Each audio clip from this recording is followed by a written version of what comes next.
Shalom anak-anak, saat ini kita akan belajar bersama-sama tentang memilih untuk tidak berputus asa. Sebelum kita akan mulai pelajaran atau masuk ke dalam materi, marilah kita buka Alkitab kita di dalam Matius 6 ayat 25 sampai 33. Ya, di slide sudah saya sampaikan juga. Kita akan bersama-sama ya, baca bersama-sama Matius 6 ayat 25 sampai ayat yang ke-33. 1, 2, 3. Karena itu aku berkata kepadamu, janganlah khawatir akan hidupmu, akan apa yang hendak kamu makan atau minum, dan janganlah khawatir pula akan tubuhmu, akan apa yang hendak kamu pakai. Bukankah hidup itu lebih penting daripada makanan, dan tubuh itu lebih penting daripada pakaian? Pandanglah burung-burung di langit yang tidak menabur dan tidak menuai, dan tidak mengumpulkan bekal dalam lumbung, namun diberi makan oleh Bapamu yang di surga. Bukankah kamu jauh melebihi burung-burung itu? Siapakah di antara kamu yang karena kekhawatirannya dapat menambahkan sehasta saja pada jalan hidupnya? Mengapa kamu khawatir akan pakaian? Perhatikanlah bunga bakung di ladang yang tumbuh tanpa bekerja dan tanpa memintal. Namun aku berkata kepadamu, Salomo dalam segala kemegahannya pun tidak berpakaian seindah salah satu dari bunga itu. Jadi jika demikian, Allah mendandani rumput di ladang yang hari ini ada dan besok dibuang ke dalam api, tidakkah Ia akan terlebih lagi mendandani kamu, hai orang yang kurang percaya? Sebab itu janganlah kamu khawatir dan berkata, apakah yang akan kami makan? Apakah yang akan kami minum? Apakah yang akan kami pakai? Semua itu dicari bangsa-bangsa yang tidak mengenal Allah. Akan tetapi Bapamu yang di surga tahu bahwa kamu memerlukan semuanya itu. Tetapi carilah dahulu kerajaan Allah dan kebenarannya, maka semuanya itu akan ditambahkan kepadamu. Pernahkah kamu khawatir dalam hidupmu? Atau mungkin sering khawatir dalam hidupmu? Biasanya hal-hal apa saja yang membuat kamu khawatir? Masa depankah? Sekolahkah? Atau mungkin biaya sekolah? Atau mungkin hal yang lain? Karena keluarga ada yang broken home, bagaimana nanti ke depannya dan lain sebagainya. Lalu apa? Ketika kalian merasa khawatir, ketika kekhawatiran itu muncul di dalam hatimu, di dalam benakmu, apa yang kamu lakukan? Coba ingat-ingat. Ketika kekhawatiran itu muncul, apa yang biasanya kita lakukan? Apakah kita lari ke rokok? Apakah kita lari ke minuman-minuman keras? Apakah kita melari ke game? Ataukah kita lari kepada firman Tuhan? Kita sujud di altar Tuhan, kita mencari hadirat Tuhan, kita datang kepada Tuhan. Kekhawatiran itu muncul sesuatu hal yang wajar sebagai manusia. Tetapi Tuhan Yesus berfirman, janganlah khawatir akan hidupmu. Mengapa kita tidak perlu khawatir akan hidup kita? Setidaknya ada 3 pesan yang disampaikan Tuhan Yesus dalam Matius 6 ayat 25 sampai 33 supaya kita tidak khawatir. Yang pertama, jangan khawatir tentang makanan, minuman dan pakaian. Ya, di situ ada gambar burung. Ya. Gambar burung, kita lihat bahwa burung itu banyak ada terbangan, hinggap di pohon-pohon yang mungkin tidak dipelihara manusia, tetapi dia dipelihara oleh Tuhan. Dan ada bunga yang begitu indahnya yang dipelihara oleh Tuhan.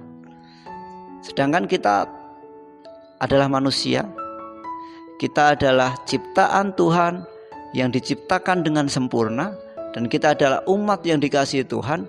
Masa iya Tuhan tidak memperhatikan kita? Masa iya Tuhan akan membiarkan kita hidup dalam kekurangan? Tuhan akan membiarkan kita hidup dalam kesengsaraan? Saya kira tidak. Makanya Tuhan berfirman, jangan khawatir tentang makanan, minuman, dan pakaian. Lalu yang kedua, pesan Tuhan yang kedua, mencari kerajaan Allah dan kebenarannya terlebih dahulu. Utamakan Tuhan. Utamakan Tuhan, maka urusan hidup kita yang lain akan ditolong oleh Tuhan. Percayalah, ketika kita mengutamakan Tuhan, ya Tuhan akan menolong hidup kita. Siapa yang menjadi prioritas dalam hidup kita? Atau apa yang menjadi prioritas dalam hidup kita? Game kah? Teman kita kah? Atau mungkin Orang tua kita kah? Atau siapa? Terlepas daripada semuanya itu, yang menjadi utama atau prioritas dalam hidup kita seharusnya adalah Tuhan. Carilah dahulu kerajaan Allah dan kebenarannya, maka semuanya akan ditambahkan.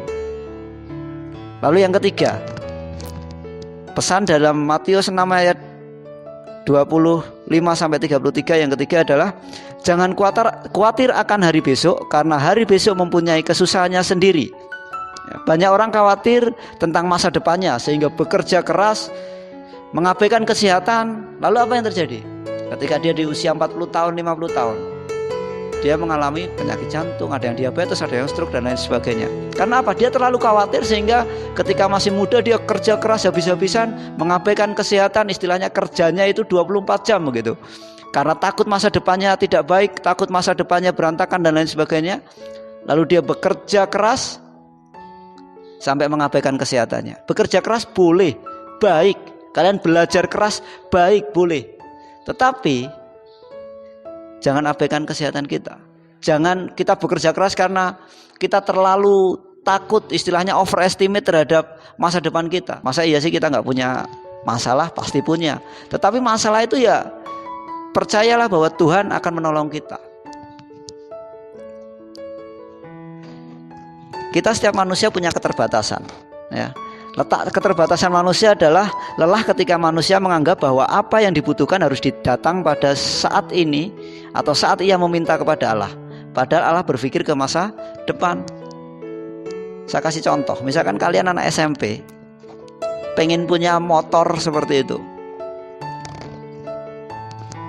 Kalau orang tua kalian mampu, mungkin bisa saja membelikan. Tapi kalau orang tua kalian belum mampu, masa iya kita harus memaksa orang tua kita, memaksa Tuhan aku pengen motor, padahal usia kalian rata-rata atau bahkan semuanya masih di bawah 17 tahun.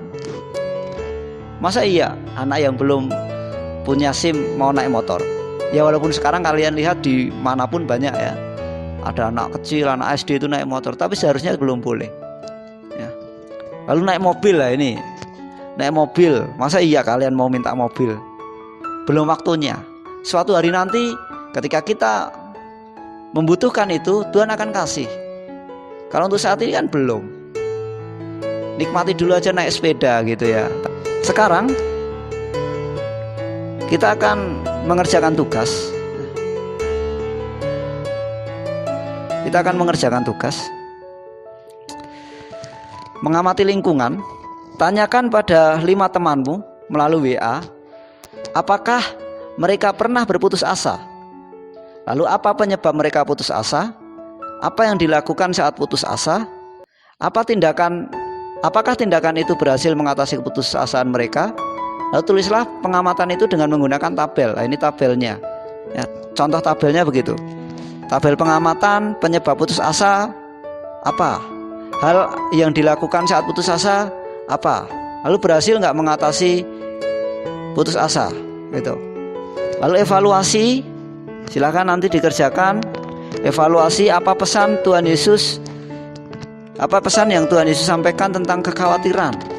Lalu menurutmu apakah pesan ini dapat diterapkan dalam hidupmu sehari-hari? Minimal ada 3 pesan tadi ya. Mengapa selaku anak-anak Tuhan kita tidak perlu putus asa? Dan apa yang perlu kita lakukan agar kita tidak khawatir atau putus asa? Baik, itu pembelajaran kita hari ini tentang hidup tidak berputus asa. Tuhan Yesus memberkati.